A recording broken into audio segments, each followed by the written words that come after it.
ଆସନ୍ତୁ ଜାଣିବା ମା ଶାରଳାଙ୍କ ବିଷୟରେ କିଛି ଅକୁହା କାହାଣୀ। ଦେବୀ ଶାରଳା ବାଗ୍ଦେବୀ ନାମରେ ମଧ୍ୟ ପରିଚିତ। ଜ୍ଞାନ ଏବଂ ଜ୍ଞାନର ଦେବୀ ଏବଂ ଜନକାବ୍ୟ ଭାସିନୀ ଶାରଳା ନାମରେ ମଧ୍ୟ ଜଣାଶୁଣା। ଦେବୀଙ୍କ ବିଷୟରେ ଲୋକନୃତ୍ୟ ହଜାର ହଜାର ବର୍ଷ ପର୍ଯ୍ୟନ୍ତ ପରଶୁରାମ ଯୁଗରେ ଫେରିଥାଏ। କୁହାଯାଏ ଯେ ପରଶୁରାମ ଦେବତା ହିଁ ତୀରର ଟିପ ଦ୍ୱାରା ଦେବୀଙ୍କୁ ଖୋଦେଇ କରିଥିଲେ।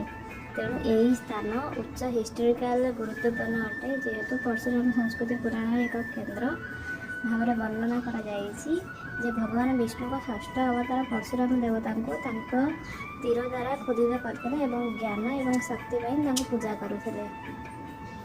ଏହା ମଧ୍ୟ ପ୍ରଥମ ମହାକାବ୍ୟ କବି ଶାରଳା ଦାସଙ୍କ ଦ୍ୱାରା ପଞ୍ଚଦଶ ଶତାବ୍ଦୀରେ ଲେଖାଯାଇଛି।